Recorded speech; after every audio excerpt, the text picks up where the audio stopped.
Have you ever had one of those moments, a massive setback, maybe, a financial hit, a period of feeling totally isolated, that feeling that the world just isn't seeing what you have to offer? Well, today we're looking at that exact transformation, how you can turn that kind of raw adversity into the actual blueprint for your success. We have a really fascinating stack of sources today that map this out using a powerful analogy. It's the journey between two tarot cards, the Five of Pentacles and the Two of Pentacles. Right. And it's not just about the symbolism, it's really about the strategy of moving through a crisis. So our mission for you is to do a deep dive into that alchemical shift. We're going to break down how the raw material of hardship, that's the five, is refined into the refined structure of balance and creation. That's the two. It's the bridge. The bridge, exactly. Between feeling completely desolate and feeling like you're in control. We're basically charting this psychological and the practical shift from a scarcity mindset to one of abundance that's rooted in, efficient management. This should help you spot the resources you need, both inside and out, to make that pivot. Okay, let's unpack this journey. And we have to start right at the point of the greatest challenge. We have to begin in the cold. So, segment 1. The raw material, the Five of Pentacles. I mean, just the visual imagery alone. Our sources describe it in such detail, and it just immediately hits you with this feeling of material instability. Oh, absolutely. You see that injured figure in tattered clothes struggling in a snowstorm. It isn't just loss, it's exposure.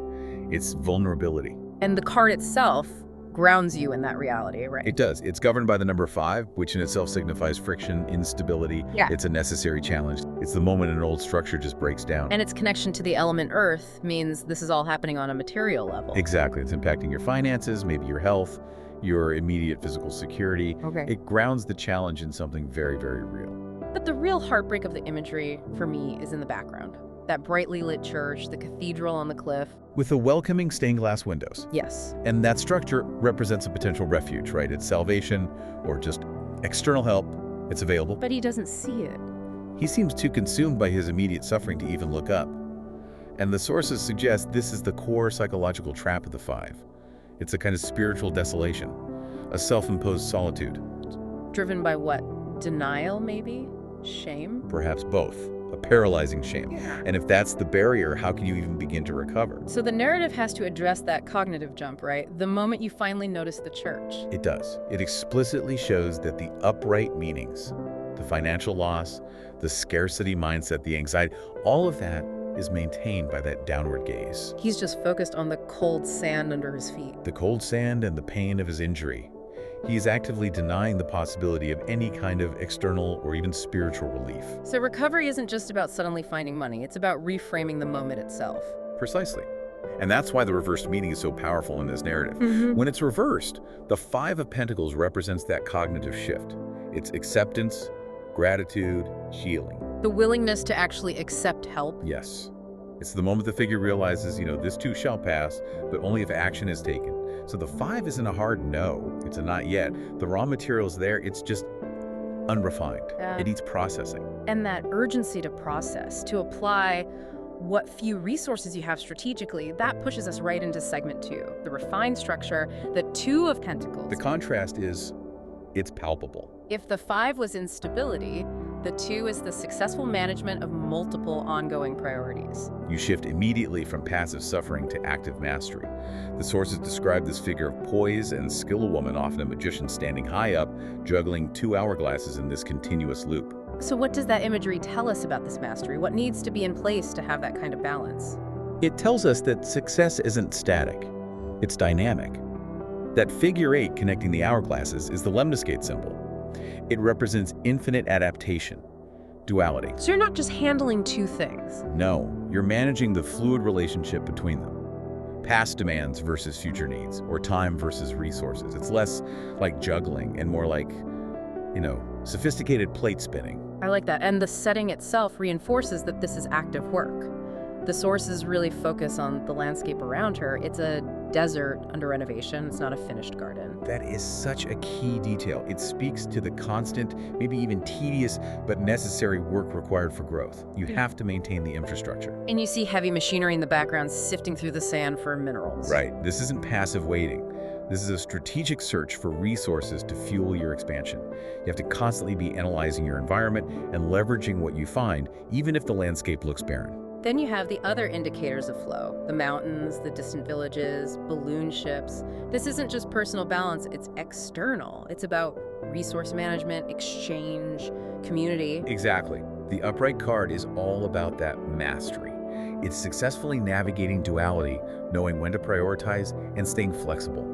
It's that constant reminder that time is a finite resource. Time is money. Time is money, and you have to manage it efficiently for long-term success.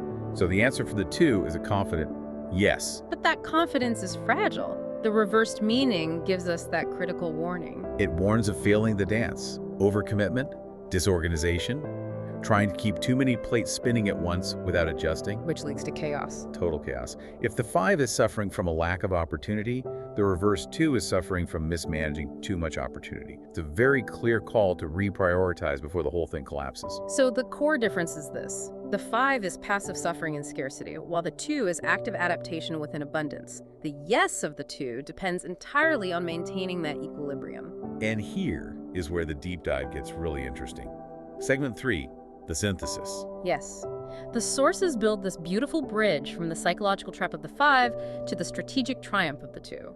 And it's all through a narrative about collaboration and reframing. It starts with the collision, the necessary pressure that, creates the diamond. The narrative takes our injured figure, the wanderer. Who represents that raw grit, that specialized vision, but has no resources. And it introduces the patron. This is the figure carrying the basket of fruit. She represents capital, existing networks, stagnant resources. The wanderer was too proud to ask for help, and the patron was just offering basic sustenance. If that fruit isn't used, it just rots. So they're both kind of inefficient. And that friction, that meeting is the catalyst. It's not an exchange of pity and charity. It's a moment of mutual recognition. The wanderer looks down, but this time it's not in despair. He reframes his environment. He sees the cold sand not as sorrow, but as construction material. Exactly. And the patron, seeing this vision, realizes her capital is just sitting there, inert, without his ability to execute. That is the crucial leap, the fusion of vision and capital. And this leads immediately to the alchemical shift. The storm of the 5 breaks. The external hierarchy, it just dissolves. They're not defined by class or need anymore.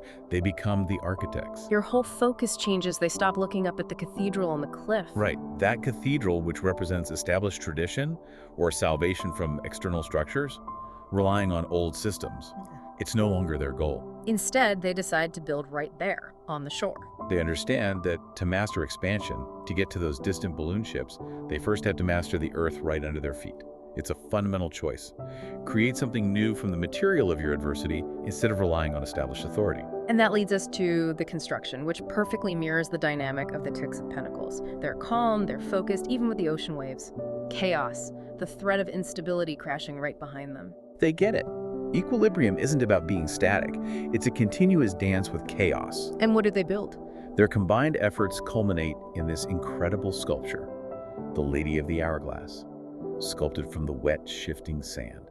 The very material of their initial despair is transformed into a symbol of their dominion. So the sculpture isn't just art.